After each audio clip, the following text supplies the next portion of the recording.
The clinking of cutlery and the hum of laughter filled the dining room as my parents celebrated my cousin Maya's engagement announcement. I sat quietly in the corner, stirring my untouched soup, while the rest of my family buzzed with excitement. My mother's voice rang louder than anyone else's, gushing over Maya's diamond ring, her soon-to-be husband, and their perfect match. I'd lost count of how many times she'd said the word perfect. For as long as I could remember, I had been invisible at family events. My achievements were either too small to matter or too inconvenient to acknowledge. When I graduated top of my class, my father said, "That's nice, Alina, but Maya got engaged." When I got promoted at work, my mother sighed, "A career is fine, but when will you settle down?" Their definition of success always revolved around marriage and social status, and I had neither. The truth was, I had grown tired of their matchmaking and their pitiful looks whenever I arrived at gatherings alone. So one evening, in a moment of frustration, I made up a story about a man I was dating, Ethan. He was, I said, kind, driven, and private about his life. It was supposed to be a harmless white lie to shut down their nagging. I didn't expect it to follow me for years. Now that lie had become a family joke, Alina and her imaginary fiancé, they'd say, laughing as if it was the punchline to a comedy. My parents never missed a chance to tease me about it, even in front of relatives or friends. I learned to laugh along, pretending it didn't sting, but every time they said it, a small part of me cracked. When the invitation to Maya's engagement arrived, I considered throwing it away. Why walk into another night of humiliation? But something inside me said I had to go, not for them, but for myself. I wanted to stand there, see their faces, and remind myself of the distance I had finally created between who I was and who they made me feel like. On the day of the event, I chose a simple midnight blue gown. My mother would probably call it too plain, but I liked it. It felt like me, understated but strong. As I pinned my hair and looked into the mirror, I caught my own reflection and smiled faintly. "You don't need to prove anything," I whispered. But deep down, I knew a part of me still longed for their approval. The engagement was being held at the Hillcrest Garden Hall, a sprawling venue that sparkled with chandeliers and glass walls. The air was heavy with perfume and pride. I arrived alone, greeted by familiar fake smiles and curious eyes.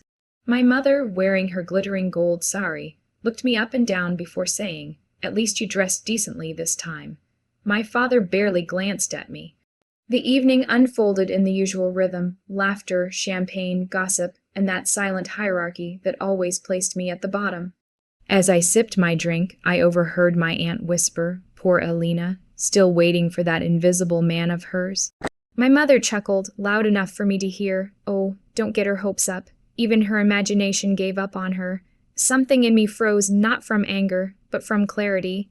I smiled politely and excused myself to the balcony, where the city lights shimmered below. I leaned against the railing, letting the cool breeze brush against my face. For years, I had begged for their respect, believing it was something I had to earn. But in that moment, I realized respect wasn't earned from people who never intended to give it. I didn't know it yet, but that night, the night they laughed at my imaginary fiancé, would be the last time they ever laughed at me. The next evening, the engagement party unfolded like a scene from a luxury magazine. Every table glimmered with crystal centerpieces, the air scented with jasmine and champagne. Waiters moved gracefully between guests, balancing trays of hors d'oeuvres as the string quartet played softly near the stage. It was the kind of event my parents adored: elegant, expensive, and full of people they wanted to impress. As I entered the hall, my mother's eyes widened, not in affection but in appraisal. "You're late," she said curtly, adjusting her sequined shawl. "Try not to embarrass us tonight, Alina." My father gave me a polite nod, already deep in conversation with Maya's fiancé's father, a man whose approval meant more to him than his own daughter's presence. I found my seat at the edge of the room, close enough to be seen, far enough to be ignored. My relatives mingled easily, laughing and posing for pictures. I was invisible again, except when they needed entertainment. Halfway through dinner, as the clinking of glasses began to fade into background chatter, My cousin Rima leaned across the table, smirking. "So, Alina," she began, "how's that mysterious fiancé of yours, still too busy saving the world to meet us?" A few nearby relatives snickered. My mother joined in, her laughter ringing louder than anyone else's. "Oh, please, Rima," she said, waving her hand dismissively. "Ethan is a fantasy character. You know how Alina likes her books. Maybe she fell in love with one of those." The table erupted in laughter. Even my father chuckled, shaking his head as if to say, "What a silly daughter I have." I sat still, my fork resting on the edge of my plate, heart pounding in my chest. Every instinct told me to walk out, to run away from the humiliation, but I didn't move. I looked at them, every laughing face, every mocking eye, and instead of feeling small, I felt something shift inside me. I was done being the family's favorite joke. Still, I said nothing.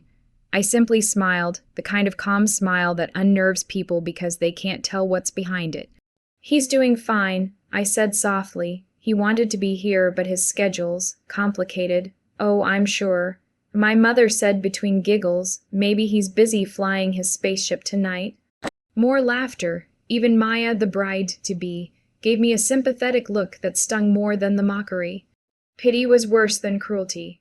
I excused myself and walked outside to the garden. The evening air was cool, the city skyline glowing faintly in the distance. The laughter from inside echoed faintly through the glass doors. I leaned against a pillar, closing my eyes for a moment. My mind was a swirl of emotions, anger, shame, and an odd sense of anticipation. Because they didn't know the truth. Ethan was real, and though I hadn't planned to prove it this way, he was closer than they realized. Months ago, when he'd proposed, I'd begged him to keep our relationship private. I wanted a love untouched by my family's greed and comparisons. But when he'd heard how they treated me, he'd said quietly, "One day, they'll see you through my eyes." I hadn't known what he meant until now. A sudden buzz filled the air, faint at first, then growing louder. The ground trembled lightly beneath my heels as heads began to turn. People started stepping outside, shielding their eyes as the powerful beams of a descending helicopter cut through the night sky. I looked up, breath caught in my throat. Through the glare and wind, I could just make out the outline of a man stepping out, tall, confident, dressed in black. My heart began to race. The laughter inside the hall had stopped, and for the first time in years, I felt something I had almost forgotten, vindication. The night that began with their mockery was about to end with their silence. The rhythmic thrum of rotor blades grew louder, vibrating through the night air like a heartbeat.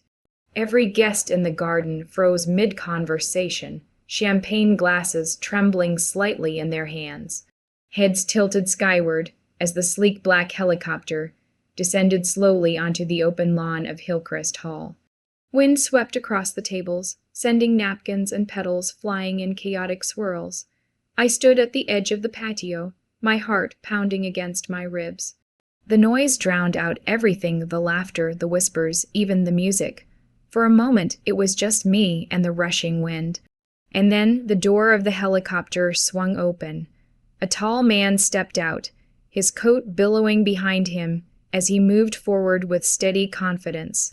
He removed his aviator glasses, revealing eyes that softened the instant they found mine. "Ethan." Gasps rippled through the crowd. "Who is that?" someone whispered. "Did Maya hire a helicopter for her fiancé?" Another asked. My mother's voice, trembling slightly, cut through the murmurs. What is happening?" I didn't answer. I couldn't. Ethan's gaze never left me as he strode across the garden, ignoring the curious faces and flashing cameras. The closer he came, the smaller the world around us became, until all that existed was the memory of his promise. "One day, they'll see you through my eyes." When he finally reached me, he smiled. Not the polished smile he used for business meetings, but the quiet, genuine one that only appeared when he was truly at peace. "Sorry I'm late," he said softly, just loud enough for those nearby to hear. Then, without hesitation, he took my hand and kissed it tenderly. My wife doesn't like to wait. The silence that followed was almost deafening. My mother's face drained of color. My father blinked rapidly, as if trying to process what he'd just heard. Around us, murmurs spread like wildfire. Wife, did he say wife? I let the moment hang in the air before speaking, my voice calm but clear. Everyone. I began, turning slightly to face the stunned crowd. This is Ethan, my husband. A chorus of shocked gasps rippled through the guests. My aunt nearly dropped her glass, Maya's smile faltered, and my mother's hand instinctively clutched her pearl necklace as if to steady herself. Ethan greeted my parents politely, his tone measured but respectful. Mr. and Mrs. Rahman, he said with a small nod, it's good to finally meet you both. Alina speaks of you often. My father opened his mouth, closed it, then forced a stiff smile. Ah yes, well, we didn't know. Ethan chuckled softly, reaching into his pocket. We wanted to keep things private for a while. I value a quiet life, and I know how overwhelming attention can be. He turned, signaling to one of his assistants who had stepped out of the helicopter, carrying 2 beautifully wrapped boxes. A small gift for the happy couple, he said, handing them to Maya and her fiancé, who looked utterly lost between awe and confusion. The murmurs around us turned into hushed admiration.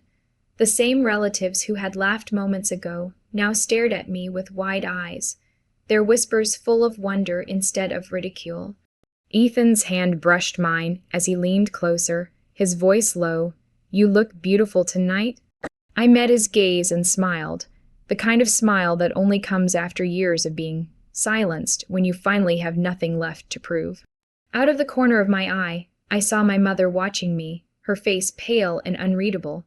My father stood beside her, shoulders tense, his pride struggling to make sense of what had just unfolded. Ethan gently placed his arm around my waist. Shall we? He whispered, guiding me back toward the garden's main path. Cameras flashed, guests stared, and for the first time in my life, I wasn't the invisible daughter anymore. Above us, the helicopter lights illuminated the scene like a spotlight from the heavens, and I realized something profound.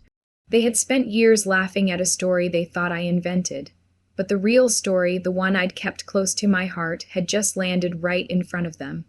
The sky had opened that night, and for once, it had opened for me. The garden was still buzzing when Ethan and I took our seats near the front. Every head turned in our direction. Every whisper circled back to us.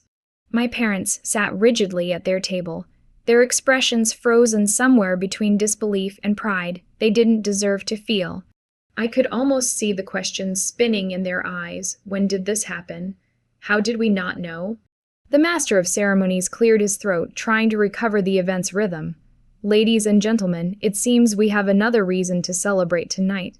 He said cheerfully, though even he couldn't hide the tremor of excitement in his voice. Congratulations to Alina and her husband, Mr. Ethan Grant. Applause followed, hesitant at first, then building as the crowd embraced the unexpected revelation. My mother clapped weakly. My father forced a smile that looked painfully strained.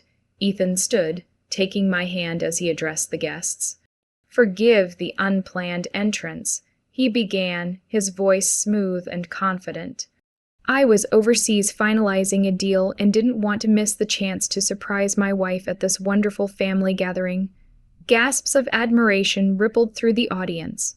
Maya's fiancé shook Ethan's hand respectfully, though I caught the flicker of envy in his eyes. My aunts, the same ones who used to whisper about my supposed failures, now leaned forward eagerly, desperate to know more. Ethan continued, I wanted to say how happy we both are for Maya and her fiancé. Family is important, it shapes us, teaches us who we are. He looked at me for a moment, and I saw the warmth behind his words. And it reminds us that true love isn't measured by wealth or status, but by loyalty and respect. The applause returned, louder this time, but behind it I could feel my parents' unease. Every word Ethan spoke carried a subtle weight, polite, but sharp enough to slice through the tension they had built over the years. When the speeches ended and the music resumed, people flocked to our table. Compliments poured in on my dress, my husband, our story. Aunts who once mocked me for being too quiet now gushed about how graceful I'd always been. Uncles offered awkward congratulations. Even Maya, glowing in her engagement jewelry, smiled politely, though her eyes betrayed the sting of being outshone at her own celebration. At one point, my mother finally approached. Her voice trembled slightly as she said, "Alina, you should have told us. We were just shocked." I looked at her calmly. "You never asked," I replied. She blinked, taken aback. My father stepped in, trying to recover control. "We were just worried, that's all. You never mentioned. That's because you never listened," I said, softly but firmly. There was no anger in my voice, only truth. All those years you laughed at me. You made me feel invisible, but I stopped needing your approval a long time ago. They stood in silence, the weight of my words pressing harder than any scolding ever could. Ethan reached for my hand, his presence grounding me. "Shall we go?" he whispered. I nodded. Together, we walked toward the waiting helicopter. The night air was cool against my skin as the rotors began to spin. I glanced back one last time. My parents were still standing there, small figures in a sea of glitter and envy. As we lifted off, the entire garden below shimmered like a painting, distant, fragile, and already fading. Ethan squeezed my hand. "You okay?" he asked. I smiled, watching the lights grow smaller. "More than okay," I whispered. They finally saw me. He kissed my forehead gently. "They'll never forget tonight." I looked out the window, the city spreading beneath us like a blanket of gold. For the first time in my life, I felt weightless not because of the helicopter, but because I had let go of everything that once held me down. Revenge didn't come from humiliating them. It came from living freely, from walking away with grace while they drowned in the silence of their own shame. That night, as the stars blurred past us, I realized something I had waited years to understand. They had mocked a dream. I had married reality, and the sweetest sound in the world wasn't their laughter. It was the silence that followed when they finally stopped underestimating me.